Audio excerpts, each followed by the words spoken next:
ನೆಲದಿಂದಲೇ republic Kannada ground report ನೀಡ್ತಾ ಇದೆ. ಅದರಲ್ಲೂ ಪಹಲ್ಗಾಮ್ ಉಗ್ರರ ದಾಳಿಯನ್ನ ಕಂಡಂತಹ ಪಹಲ್ಗಾಮ್ ಅನ್ನ ಮಿನಿ ಸ್ವಿಟ್ಜರ್ಲ್ಯಾಂಡ್ ಅಂತ ಹೇಳಿ ಯಾಕೆ ಕರೀತಾರೆ? ಏಪ್ರಿಲ್ ತಿಂಗಳಲ್ಲೇನೆ ಉಗ್ರರು ಈ ದಾಳಿಯನ್ನ ನಡೆಸದ್ ಯಾಕೆ? ಎಲ್ಲದರ ಬಗ್ಗೆ ನನ್ನ ಕಲೀಗ ರಂಜಿತ್ ಪ್ರತ್ಯಕ್ಷ ವರದಿಯನ್ನ ನೀಡಿದ್ದಾರೆ, ಗಮನಿಸಿ. ಅಮರನಾಥ ಯಾತ್ರೆಗೆ ಹೋಗುವಂತ ಯಾತ್ರಿಕರು ಇದೇ ಮಾರ್ಗವಾಗಿ ಹೋಗ್ತಾರೆ. ಇದೇ ಮಾರ್ಗವಾಗಿ ಹೋಗಿ ನೋಡಿ, ಚಂದನವಾಡಿ ಎನ್ನುವ ಒಂದು ಜಾಗ ಇದೆ. ಈ ರಸ್ತೆ ಮುಂದಕ್ಕೆ ಹೋದ್ರೆ ಇದು ಚಂದನವಾಡಿಗೆ ಬದಲಾಗುತ್ತೆ. ಚಂದನವಾಡಿಯ ಮೂಲಕ ಅಮರನಾಥ ಯಾತ್ರೆಗೆ ಹೋಗ್ತಾರೆ. ನೋಡಿ ಎಷ್ಟು ರಮಣೀಯವಾದಂತಹ ಸ್ಥಳ ಅನ್ನೋದನ್ನ ನೋಡಿ. ಕೇವಲ ಇದನ್ನ ಭೂಲೋಕದ ಸ್ವರ್ಗ ಅಂತೇಳಿ ಕಾಶ್ಮೀರವನ್ನ ಹೇಳಿಲ್ಲ. ಇಲ್ಲಿನ ಒಂದು ಪರಿಸರ ಆಗಿದೆ ನೋಡಿ. ಹಸಿರನ್ನೇ ಹೊತ್ತು ಈ ಬೆಟ್ಟ ಗುಡ್ಡಗಳು ಎಷ್ಟು ರಮಣೀಯವಾಗಿದೆ ಅನ್ನೋದನ್ನ ತಾವು ಗಮನಿಸ್ತಾ ಇಲ್ಲ. ಅದರ ಜೊತೆಗೆ ಅದು ಮೇಲೆ ಕಾಣಿಸ್ತಾ ಇರುವಂತಹ ಮಂಜು, ಬೆಟ್ಟದ ನಡುವೆ ಮಂಜು, ತಂಪಾದ ವಾತಾವರಣ, ಇಲ್ಲಿನ ಸೌಂದರ್ಯಕ್ಕೆ ಮನಸೋಲದವರೇ ಇಲ್ಲ.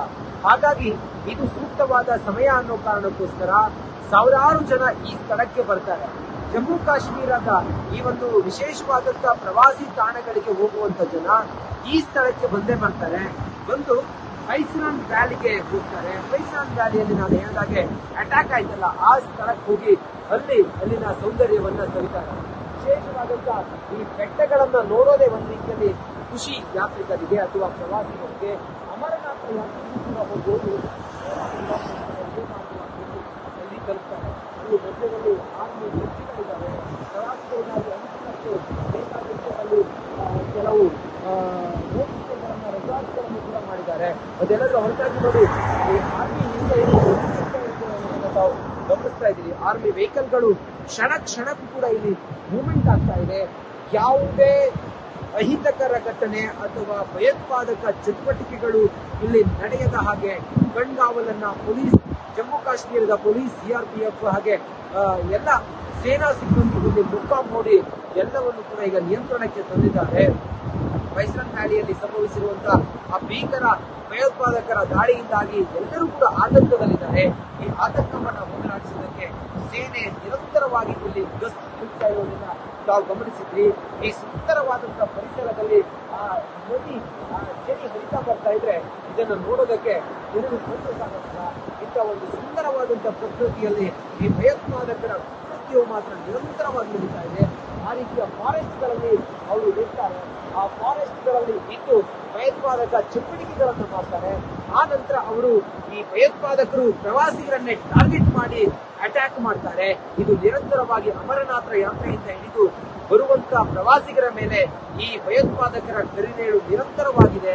ಆದರೆ ಈಗ ಕೇಂದ್ರ ಸರ್ಕಾರ ಮತ್ತೆ ಜಮ್ಮು ಕಾಶ್ಮೀರದ ಪೊಲೀಸರು ಹಾಗೆ ಇಡೀ ದೇಶ ಈ ಭಯೋತ್ಪಾದಕರನ್ನ ಮಟ್ಟ ಹಾಕಬೇಕು ಅನ್ನುವ ಕೂಗಿನೊಂದಿಗೆ ದೊಡ್ಡ ಮಟ್ಟದಲ್ಲಿ ಒಂದು ಆಕ್ರೋಶ ಈಗ ದೇಶಾದ್ಯಂತ ಭಯೋತ್ಪಾದಕರ ಮಟ್ಟ ಹಾಕೋದಕ್ಕೋಸ್ಕರ ಮುಗಿಲೆತ್ತಿರುವುದು. ಇದು ಮುಂದೆ ಯಾವ ಸ್ವರೂಪವನ್ನ ಪಡೆದು ಇಲ್ಲಿರುವಂತ ಎಲ್ಲಾ ಭಯೋತ್ಪಾದಕರನ್ನ ನಿರ್ನಾಮ ಮಾಡಿ ಭಾರತ ಭಯೋತ್ಪಾದಕ ಮುಕ್ತವಾಗುತ್ತಾ ಅನ್ನೋದನ್ನ ನಾವೆಲ್ಲರೂ ಕೂಡ ಎದುರು ನೋಡ್ತಾ ಇದ್ದೀವಿ. ರಿಪಬ್ಲಿಕ್ ಕನ್ನಡ ಇಂಥ ಘಟನೆ ಸಂಭವಿಸಿದ ಆ ಕ್ಷಣಕ್ಕೆ ಗ್ರೌಂಡ್ಗೆ ಆಗಮಿಸಿ ಇಲ್ಲಿನ ಚಿತ್ರಣವನ್ನ ತಿಳಿಸುವ ಪ್ರಯತ್ನವನ್ನ ನಿಮ್ಮ ಮುಂದೆ ಮಾಡ್ತಾ ಇದ್ದೇನೆ. ಜಮ್ಮು ಕಾಶ್ಮೀರದಿಂದ ನಾನು ರಂಜಿತ್ ಶಿರ್ಗಾರ್, ರಿಪಬ್ಲಿಕ್ ಕನ್ನಡಕ್ಕಾಗಿ.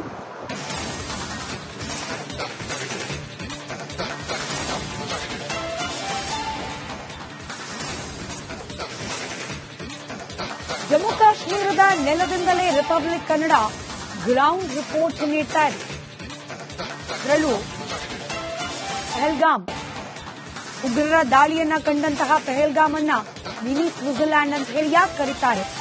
ಏಪ್ರಿಲ್ ತಿಂಗಳಲ್ಲೇನೆ ಉಗ್ರರು ಈ ದಾಳಿಯನ್ನ ನಡೆಸದ್ ಯಾಕೆ?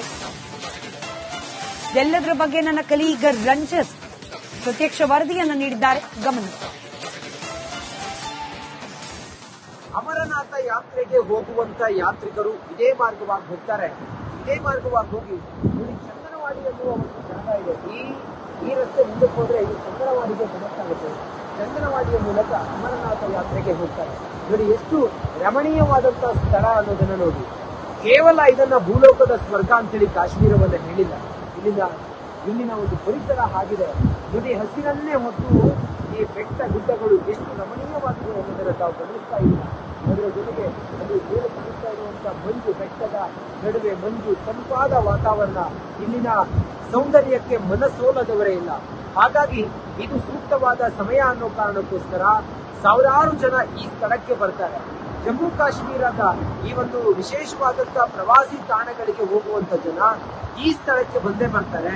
ಬಂದು ಪೈಸ್ರಾನ್ ವ್ಯಾಲಿಗೆ ಹೋಗ್ತಾರೆ. ಪೈಸ್ರಾನ್ ವ್ಯಾಲಿಯಲ್ಲಿ ನಾನು ಹೇಳಿದಾಗೆ ಅಟ್ಯಾಕ್ ಆಯ್ತಲ್ಲ, ಆ ಸ್ಥಳಕ್ಕೆ ಹೋಗಿ ಅಲ್ಲಿನ ಸೌಂದರ್ಯವನ್ನ ಸವಿತಾರೆ.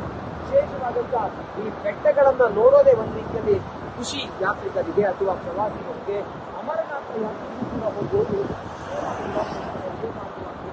ಅಲ್ಲಿ ತಲುಪ್ತಾರೆ. ಅಲ್ಲಿ ಮಧ್ಯದಲ್ಲಿ ಆರ್ಮಿ ವ್ಯಕ್ತಿಗಳಿದ್ದಾರೆ. ಪ್ರವಾಸಿಗರಿಗಾಗಿ ಅನುಕೂಲಕ್ಕೆ ಬೇಕಾದಂತೆ ಅಲ್ಲಿ ಕೆಲವು ಹೋಟೆಲ್ಗಳನ್ನ, ರೆಸಾರ್ಟ್ಗಳನ್ನು ಕೂಡ ಮಾಡಿದ್ದಾರೆ. ಅದೆಲ್ಲರೂ ಹೊರತಾಗಿ ನೋಡಿ, ಈ ಆರ್ಮಿ ಹಿಂದೆ ತಾವು ಗಮನಿಸ್ತಾ ಇದ್ದೀರಿ. ಆರ್ಮಿ ವೆಹಿಕಲ್ಗಳು ಕ್ಷಣಕ್ಕೂ ಕೂಡ ಇಲ್ಲಿ ಮೂವ್ಮೆಂಟ್ ಆಗ್ತಾ ಇದೆ.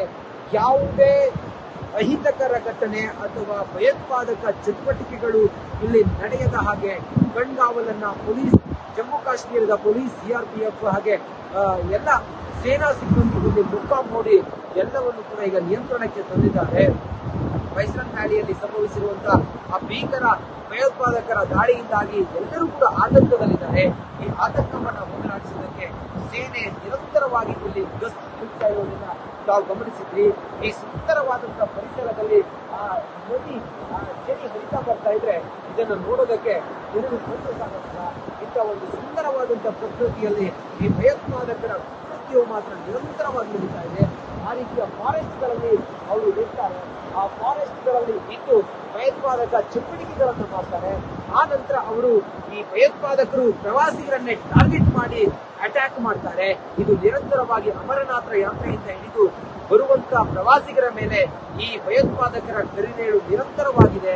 ಆದರೆ ಈಗ ಕೇಂದ್ರ ಸರ್ಕಾರ ಮತ್ತೆ ಜಮ್ಮು ಕಾಶ್ಮೀರದ ಪೊಲೀಸರು ಹಾಗೆ ಇಡೀ ದೇಶ ಈ ಭಯೋತ್ಪಾದಕರನ್ನ ಮಟ್ಟ ಹಾಕಬೇಕು ಅನ್ನುವ ಕೂಗಿನೊಂದಿಗೆ ದೊಡ್ಡ ಮಟ್ಟದಲ್ಲಿ ಒಂದು ಆಕ್ರೋಶ ಈಗ ದೇಶಾದ್ಯಂತ ಭಯೋತ್ಪಾದಕರ ಮಟ್ಟ ಹಾಕೋದಕ್ಕೋಸ್ಕರ ಮುಗಿಲೆತ್ತಿರುವುದು.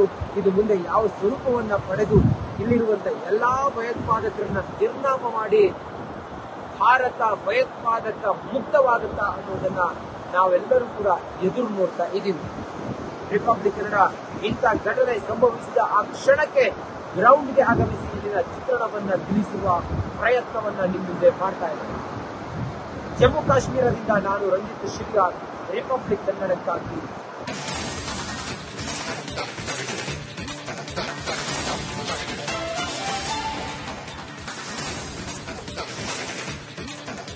ಜಮ್ಮು ಕಾಶ್ಮೀರದ ನೆಲದಿಂದಲೇ ರಿಪಬ್ಲಿಕ್ ಕನ್ನಡ ಗ್ರೌಂಡ್ ರಿಪೋರ್ಟ್ ನೀಡ್ತಾ ಇದೆ. ಅದರಲ್ಲೂ ಪಹಲ್ಗಾಮ್ ಉಗ್ರರ ದಾಳಿಯನ್ನ ಕಂಡಂತಹ ಪಹಲ್ಗಾಮ್ ಅನ್ನು